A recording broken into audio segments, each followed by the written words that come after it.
So what's up mga homie? So nandito na naman kami sa Notorious Motorsports.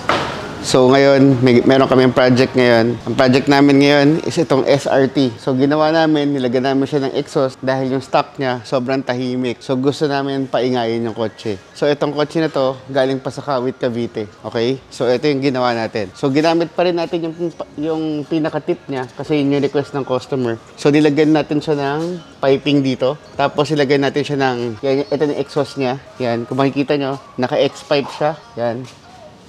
So, X-pipe. Para saan ba yung X-pipe? So, yung X-pipe niyan, para mag-rumble yung tunog at syempre para magka-power din. So, hindi basta-basta ang paggawa ng X-pipe. Kailangan maayos yung paggagawa niya. Tapos, syempre, tinanggal natin yung catalytic. Ginawa natin siya ng downpipe. So, lahat to, 3 inches na to. Yan, nakakabit pa rin yung mga sensor para maiwasan yung check engine. So, ito na yung pinaka-exhaust system niya. Tapos, ilagyan din natin siya ng air intake. So, bakit ba marami nagpapagawa ng mga sports car dito sa Notorious?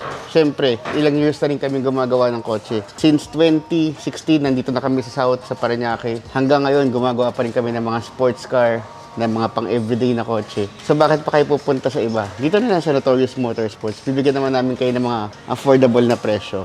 Diba? Kahit since pandemic, tuloy-tuloy pa rin ang paggawa namin ng mga exhaust system. Kung mapapansin nyo, parami mga sports car na napupunta rito. Mga bagong kotse, mga ultimo mga Geely, mga Changan, yung mga iba-ibang klaseng kotse. Halos dito ginagawa sa Notorious Motorsports. So kung gusto niya magpabilis ng kotse, magpaangas, magpabilis, tapos magpatipid ng kotse, punta kayo dito sa Notorious Motorsports or tawag lang kayo.